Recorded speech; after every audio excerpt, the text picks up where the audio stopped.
What I remember is trying to find a way to belong and never quite knowing how to do it. I remember going to the beach with my father, who was doing some skin diving, and I was probably 8 years old, and I found a rock that I still have. Is our emotion or the way that we are supposed to express our emotion different from all other animals? I don't really know the world of animals, and I don't understand what they feel.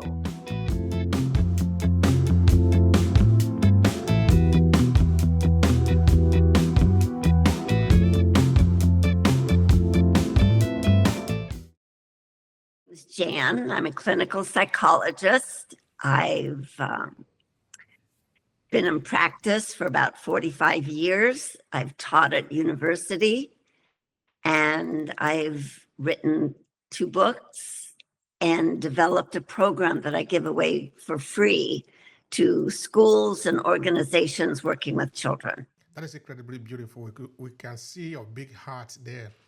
You develop a program and you are giving it away for free. All right, we'll come back to that just now. But let's take a moment to understand you, because we talk about storytelling here. Therefore, we really go where in that. So, give the people the honor to learn about you growing up as an adolescent. What do you remember about that? What I remember is trying to find a way to belong and never quite knowing how to do it. And when I started working with children, I was a YMCA program director. I felt like I found my home. And when I went to graduate school, I felt like I'd come home to a reality I had no idea even existed. And I do feel like I've been given the gift of ideas and concepts. I don't know how my brain came up with them, so I don't take credit for it. But it feels like my heart's passion to try to share those ideas with people who could also come to feel more peace inside of them. All right. Feel belong. That is what you said there. I'm interested in that. Where is that idea coming from? Okay, let's spend a bit more moment again. Is it idea coming from your childhood or something like that? You see, we want to learn also about your childhood. How was the world around you growing up as a child, as a young adult? Tell me more about that. It was very idealistic. And I really grew up with the feeling that we could do and accomplish anything. And the world was in a fairly idealistic time um, post some of the social changes that were made in our country that developed community, that were in a caring policy development where we cared for each other. And that was a big part of what influenced me. My family was very politically active. I wasn't. I wasn't in a non-religious family, but there was caring about other people and their well-being. And that was a big part of what I grew up surrounded by. All right. You see, in my program, in my services, I use photo elicitation techniques for people who want to be able to remember things and maybe they don't remember anymore because a lot of things could have happened. So we place a photograph in front of us. And by the time we look at it, we're able to remember the time that it captures. Because photograph now, what it does is that it frees a moment in time. When we can go back to that time, we're able to basically Yeah. elaborate of what have happened that was frozen in that moment. Now, we are using your face now or your eyes to be able to see the world that we never knew how it was because I wasn't born at the time that you were a young child. You see, because you're older than me. And I'm sure that your little uh, um, grandchildren want to know about that story too. They want to know how it was for you growing up as a young child, as a young girl, because you are not a young girl anymore, but you once was. That is the important part of the story. What were the vision? Where were the things that you preoccupied with? What were the things that you longed for? Where were the things that influenced you? Where were the things that you see around you? So all these are important for us because it helps us to be able to construct the world that we are living in today. So that otherwise we will think that we are just starting afresh. We are just the first one, that it had never happened to anybody before. So this is where I'm going. Could you take us along that journey? I think I was really affected by the magic of nature. I remember going to the beach with my father, who was doing some skin diving. And I was probably 8 years old. And I found a rock that I still have. It was kind of flat, but it had a hole in it. It was like a little cave. And it was like a crystal cave. And it was like the magic of this ordinary, not attractive rock having that magic inside. And from then on, whenever I'd go to the beach with him, I'd walk along with a hammer and I would be cracking rocks open, looking for the magic inside. And I think that really affected my whole life, just looking for the magic inside. And it's interesting that you talk about that photograph, because when I work with people, what I ask them to do is to think about themselves as young as they can remember, either a photo or a memory, and to look at their little face and see what it is that they see on that little face and what they feel in their hearts when they look at that little face. And when I look at my little face, I see innocence and I see enthusiasm and a desire to be alive. And I think that's, the magic that's inside all of us still, just like my crystal cave. That is so beautiful. That is so beautiful. And when you tell them to look into their little eyes, because all of us have our little eye, like you said, what did they say? What kind of feeling do you get back from them? What do they transmit to you when you make them go through that process? What everyone sees is their essential innocence, that they're just sweet, unaffected, innocent children, little souls. And when people connect with that part of themselves, they feel compassion and caring. And that innocence that we all have is the journey of our life, to be able to take these wise adults that we've become, and at least wiser than we were then, we know more, and to guide that innocence that we also are deep inside in a loving, kind, non-judgmental, non-critical way. And what happens to that innocence along the way? How do we lose it? I remember there is this song now. It's called, I don't remember what it was called, Losing the Innocence, something like that. But I'm sort of curious. How do we lose that innocence that we used to have? Now we say we are wise. Yeah, we are wise. Wiser.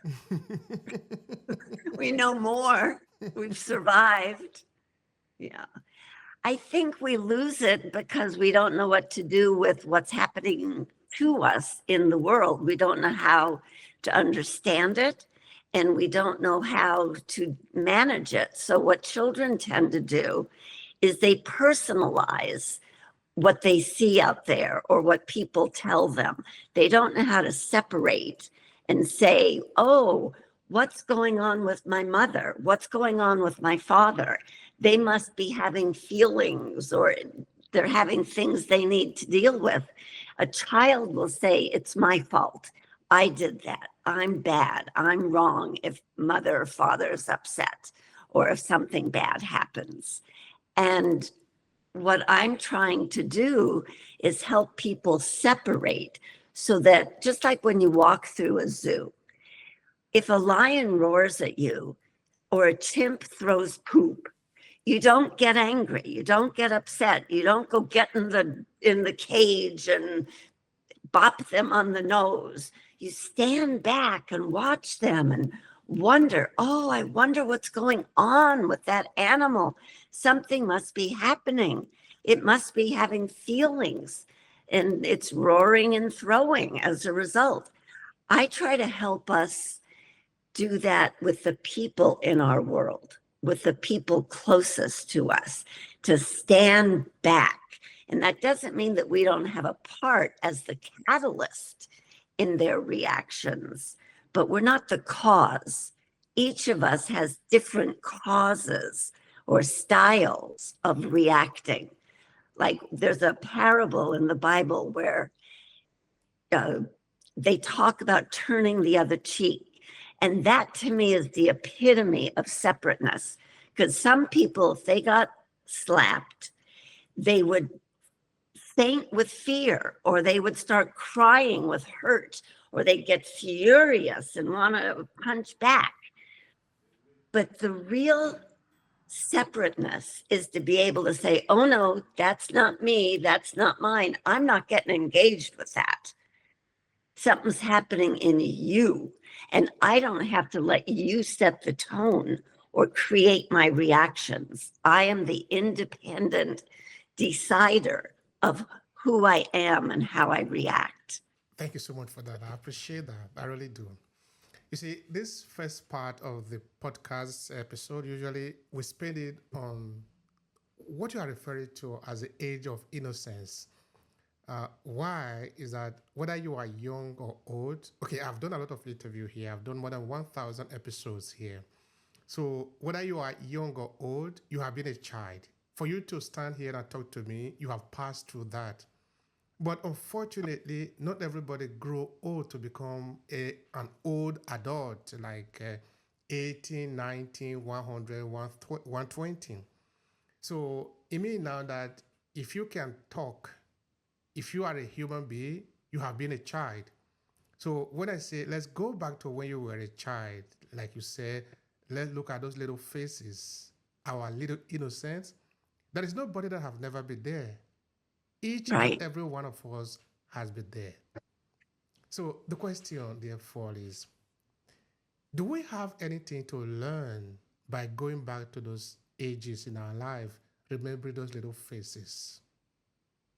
Absolutely. Because if we're not connected with our more knowing adult, then a lot of the reactions that I was just talking about in that parable, they come not from our logical decision-making adult, but from our little innocent child with their coping mechanisms that they've developed to be able to survive and keep their hearts intact or their life force intact. So it's only by going back to seeing, how did we adapt? What was the trauma in the experiences that we had as a child? Because even if we grow up in the most loving, supportive family, there will be a moment where our separateness hits us so strongly. It could be that we walk into the house at 4 years old, having played outside, and we have muddy boots on, and our mother says, no, no, no, no, get those boots off. I just washed the floor. And in that shock of having the unexpected energy come at us, we suddenly feel our separateness, but not in a good way. It's in a shocking way. And then right there, and it could be an assault, it could be a trauma, a tragedy, even if it's an innocent thing like I'm talking about, there will be a time when our childhood innocence is shaken. And if we, as more knowing adults, can go back to that and then start to help that reactive child part of us understand and separate, like we would in a zoo, from what's going on outside of us, we can start taking different action in the world and find peace, because we're not feeling consumed by judgment or blame. All right, that's interesting. I believe people are listening. So for all of you that are listening, let us know in the comment section, what are you taking away from this conversation? Um, we are telling you to connect to yourself. Nobody is telling you, come and connect to me or come and connect to him or her. Storytelling help you to get the points that you connect. What you are looking to connect to is yourself. Is the most important part of the entire experience. So if that makes sense to you, let us know in the comment section. Of course, make sure you subscribe to this channel. Now, I have a question for you. How did you become a lecturer? Okay, I am saying that to me. Why did you choose that trajectory? Was there anything that influenced you into that? I didn't choose to be a lecturer. I chose to be a psychologist. And I've been given the gift of ideas that really are transformative and freeing for people. And so I've chosen to do what I can do to share these concepts that are so freeing. Uh, Talking to you is just an outgrowth of my commitment to try to make a difference. It's nothing I sought directly. I'm I've been spoiled as a psychologist because I just kind of sit back and people hear about me and they call and want to work with me, and I don't have to put myself forward at all. And I like that. So this is unusual for me. I don't talk about me in this kind of a way. I talk about me in the context of what people are going through. Like in the two books that my husband and I wrote, we use ourselves as the examples as I also talk about the concepts. We are the illustrations because I don't want people to feel like something's wrong with them. They're just part of the human journey to grow and evolve and get bigger. Like all life starts smaller and gets as big as it can get before it dies. And when my husband and I made these books, we wanted people to know that nothing is wrong with them, that even two PhD psychologists, two doctors, we're on the same human journey as everybody else. So my goal is to eliminate judgment and blame and shame because a dog that goes to the bathroom isn't embarrassed, and yet we get embarrassed by body sounds or burping or hiccups. We excuse ourselves if we come too close to another human being in the supermarket. And I'll stop people that say, "Oh, I'm sorry." And I'll say, "No, no, no, sorry. It's just an unexpected meeting of new friends." And everyone loves it because it removes the embarrassment, the apology for your existence. It says, "Oh, here we are encountering each other in an unexpected time." And I've had some of the most delightful conversations with people about that. One man even chased me out of the store when I was leaving just to thank me that I had said this to him, because it's different to live without shame, to say, like, here I am, however I look, whatever my personality is. I live in this package. I did not design it. I didn't design my hair color or my eyes or my challenges that are hard for me or the strengths I have that are easy for me. I'm just along for the experience, like along for a ride in a train I decided to get on. And I don't want to be punished. And I also don't need to be complimented because I didn't design this. But here we are, and let's connect. That's the power that we can have. Let's be together as two souls, two human beings. That is beautiful.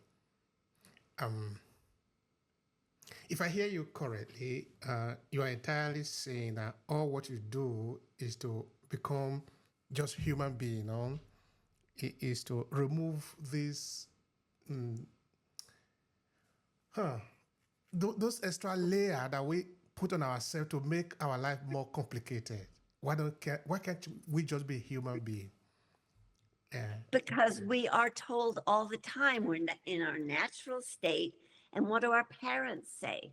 They'll say, stop it, or figure it out if we have a problem or a conflict. They don't know what to do either. It's not like they're bad people, but this again is what has really motivated me, is to be an educator, to help people learn things that we simply haven't learned. I think at this point in our species history, we've kind of mastered how to take care of our bodies. We're all excellent and creative, how to problem solve and try to accomplish our goals. But we've not learned about that third part of our existence, which is our emotional selves. And that's the self that we try to suppress in our ignorance. Now, all animals, if they're wounded or hurt, they just kind of bravely hobble along on three legs, ignoring and enduring the pain. And that's what we do too. And there's a remedy for that.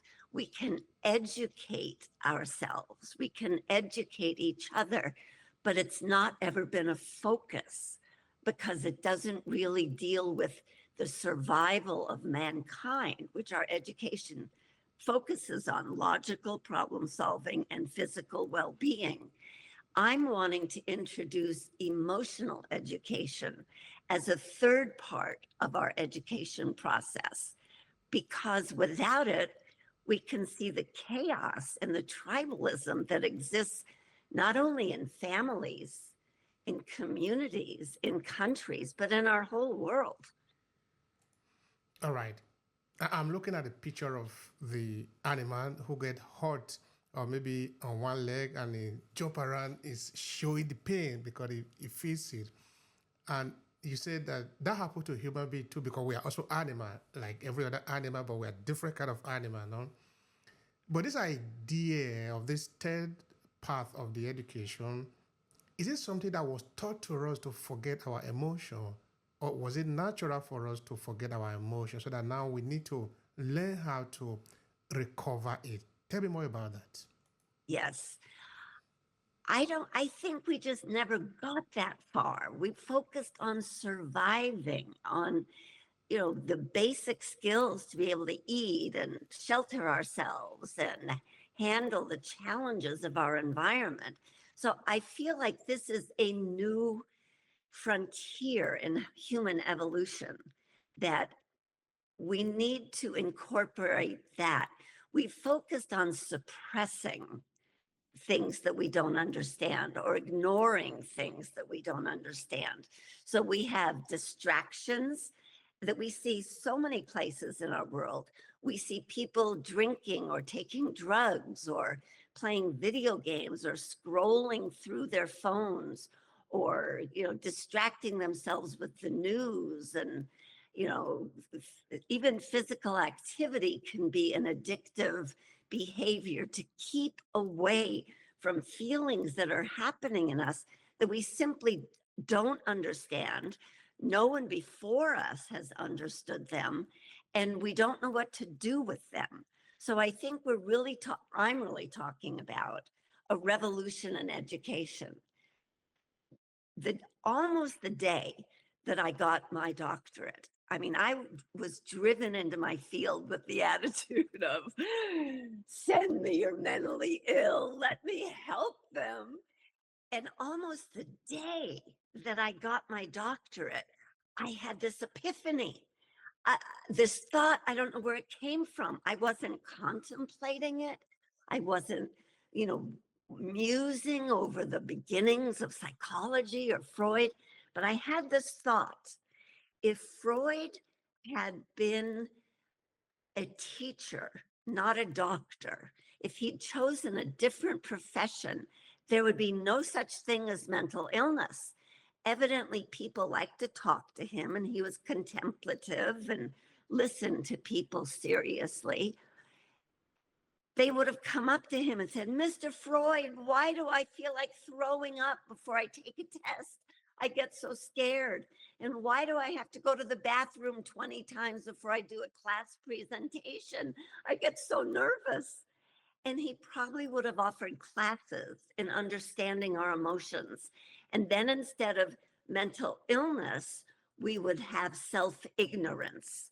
Instead of mental health, we would have self awareness. And that blew my mind. And it changed me in that instant from a psychologist to an educator. And that's what I do. I educate people. I help them look at themselves and understand the signals that are coming from the same body that gives us hunger, that gives us fatigue, that gives us longing for closeness. These are physiological animal needs.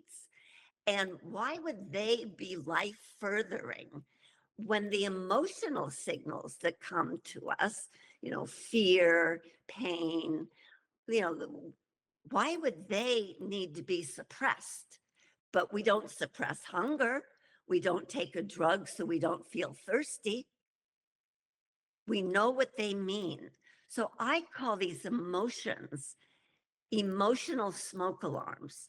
If I didn't know what a smoke alarm signified, and my smoke alarm went off right now up there, I would be so annoyed. It's like, stop it. And I try to turn it off. I try to take the battery out. I might hit it with one of my rocks, just anything to stop that annoying sound. The emotions are the same because we don't understand what they call us to pay attention to and the appropriate behavioral response, we try to suppress them. My goal is to educate us. And I'm still working on it too. I have the idea about it, but I haven't internalized and integrated everything that I know in my smart left brain. I'm still trying to become it as well. And I think it's a lifelong journey, developmental tasks that will last our whole lives. I'm working with a 100-year-old woman. She just turned 100 on Christmas. She is so determined to rid herself of her illusions, to come to peace with the journey of being alive. It's remarkable, and it really proves my point that we have these developmental tasks our entire lives, and that's a good thing. We get more free, more peaceful, more wise. All right. All right. That's beautiful. This emotion, I want us to explore it a little bit more. The human emotion. Okay, let's say the animal emotion, because you need to be an animal to feel emotion. Um, Somebody might say, do animals feel emotion other than human beings? Of course, of course. Whether you are looking at a rat or looking at the monkey, chimpanzee, or looking at the goat, or looking at, there are this video that have come out recently because of the use of the mobile phone and technology of today. We're able to capture nature more now, which is to say those that are study sociologists and those that are study psychology should have a point of meeting, because you are studying the environment, then you are studying the human being, okay? Now, you have seen now, maybe for example, there is a zebra in the savannah, and this zebra that is a lion that is attacking the little baby of the zebra. You see, the zebra is not celebrating, no? The zebra know that they cannot kill the lion, but it's fighting. Why is fighting to protect the child? But now you might be asking, it's only us that know about human rights. They also know about rights, that my child have the right to exist. So I'm trying to understand now this emotion. Is human emotion different from the emotion of other animals that we don't yet understand, like the monkeys, the chimpanzee, the zebra, the cows, the rats? Is our emotion or the way that we are supposed to express our emotion different from all other animals? Can you help us on that? I really can't. I don't know about animals. I do know that there's a protective instinct that we have when we have young, like I adopted my children, so I didn't grow them inside me and develop a big bond with them. beforehand. They were just suddenly put in my arms. And I never understood stories about parents who would die to save their children or die with their children so that the children wouldn't have to die alone. But when they put my son in my arms, I went, oh, I get it. I would die for you just so that you could look in my eyes and not feel alone. It shocked me that I had that reaction. It really did. I mean, I love puppies and I love children, but I never thought I would die just so they wouldn't be alone or to protect them. So I think it may be an animal instinct, but I don't really know the world of animals and I don't understand what they feel.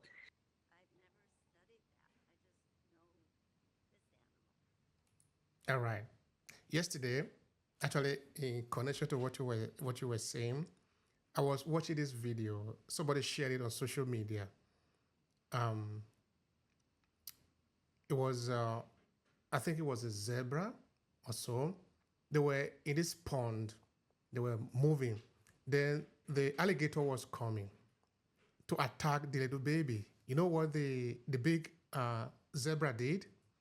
She went in between the baby and the alligator. The alligator basically killed the mother, then the baby was alive. Of course, this will happen to a human being also because we are so morally right. That is why we're able to do that. But the animals know how to do that too. They I don't know if they it's sacrifice morality. themselves so that life can go on. Okay, where I'm actually breaking this point in is that if we are saying there are some defects in our behavior, if we are saying there are something that we are doing, I'm trying to see if we can make a comparison to other things that are not necessarily us, but still have the same element that we have, which is life. You are breathing, you are eating, you defecate, and all of that. Other animals do that too. Emotion, we're talking about emotion. Are we the only one that have emotion? Can we also learn from other things? I don't know. What happened to me was not emotional, it was instinctive.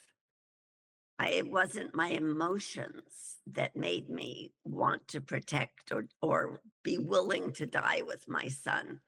It was this instinctive thing.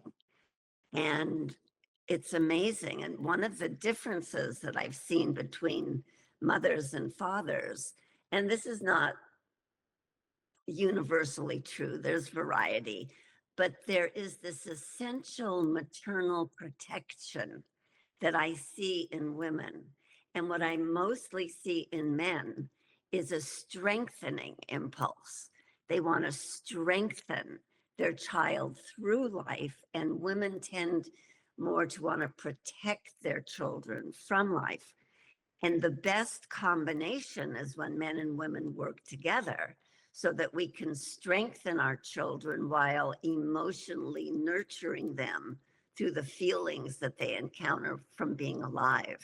And I've seen women who are strengtheners and men who are gentle protectors. So it's not a universal, rule, but I think it's more I mean, and again, this is not my field. I don't know. I don't know. I would guess with animals, it's instinct just from looking at, I had no maternal instinct, not to the point of dying. Of loving, yes, but not dying until they put my son in my arms. And there it was. All right. It was in you all along. It was in me, but it never got evoked because I never had a offspring. Yeah, But even not growing that offspring inside of myself, it was there because he was mine from the moment I got him. I love that. Now, what does it mean, psychology? Well, like I said, to me, it's education. Psychology to me is now a label of a whole field of educating ourselves about the emotional signals that are life furthering, that help us, that every signal from our body tries to call us to rebalancing and equanimity for our well-being. So when we have a surge of emotion, it's a call to attention. Something has happened where we can adjust our well-being. And the first thing I do when there is that surge of emotion is to take a deep breath and try to connect with my reactive animal little girl self. Because otherwise, I'm going to be no different than a rattlesnake. You know, somebody walks by a rattlesnake and boom, they strike. And I have that same ability in me. Something happens out there, there's a catalyst in somebody's behavior, and boom, I have a reaction. I don't want my animal self to be the determiner of my behavior.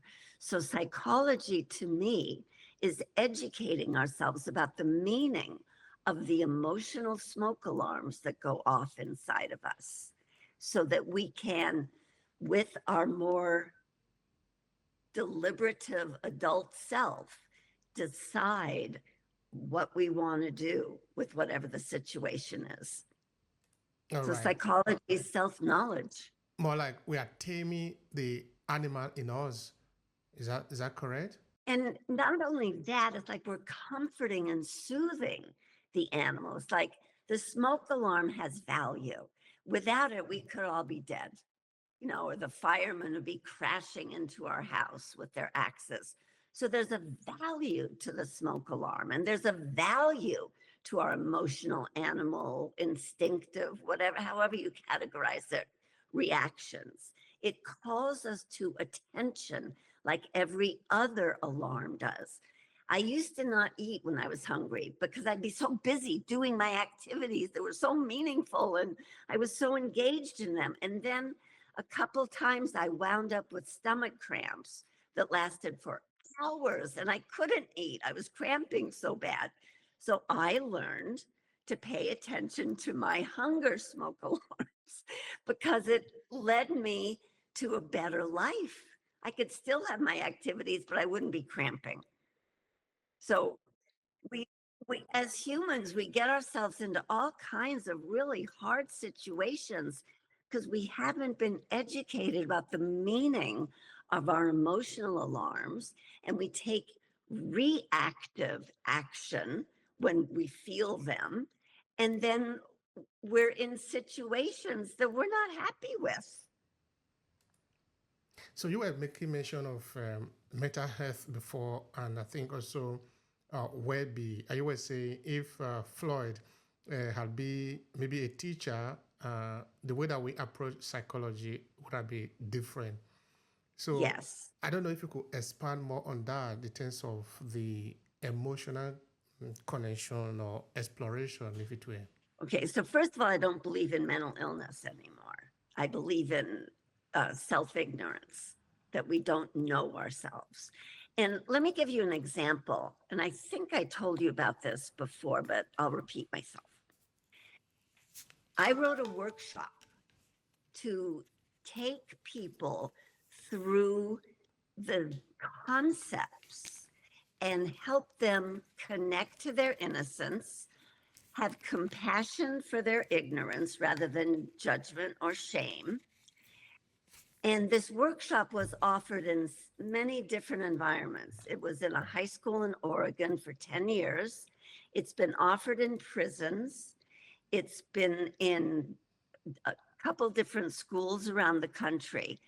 But the group that really struck me the most was it was offered in a prison where there was one particular group that no one in the prison was able to touch or help or affect in any way. The prison staff, the mental health staff, even inmates who were trying to mentor them could not help or touch 18 and 19-year-old male gang members. Now, first of all, they're teenagers, so they don't have a real strong sense of self. But second of all, their family culture, where they got their identity, was the gang, where the standard was to be hard and untouchable and cold and mean and, fighting. And in the 14 weeks of my program, these boys melted. They became sweetie pies. All they were lacking was this education. And when they got this education, they were transformed. And when I heard about that, the warden and the facilitator met with me on Zoom and was telling me about it, I just about melted myself. And I thought, this has power. This proves my point. Even felons, prisoners, people convicted of crimes bad enough to be sent to a state prison, they became lovely, gentle human beings, conscious human beings. They had just never been given this information before. So there's hope for all of us, fighting in your marriage, fighting with your best friend, struggling with your children. There is definitely hope. There is something that can be done. And that's why, I'm lucky enough to support myself through my practice. I spend half of my week in outreach to give away my workshop and my curriculums. Thank you so much for that. I appreciate that. And of course, like we do here, we definitely will come back to this conversation on another episode to explore your work within the area of psychology also. Now, for people that want to reach out to you for the sake of time, tell them how to reach out to you, those who want to connect with you. You can email me, janharrell.now@gmail.com. I'd love to hear from you. And again, I was the keynote speaker at a big international school in Washington, D.C., and they had money budgeted for this type of emotional curriculum. And they had money budgeted for their keynote speech, and I turned both down. This is my heart's service project for our children and for our planet. So if you wanted to contact me, don't feel concerned that you will get hit with a surprise bill because you will not. Thank you so much for that. I really appreciate it. This has really been an honor to talk with you. Thank you so much. It's been just wonderful to talk with you. Your questions and thoughts are so interesting. I really appreciate being a part of this.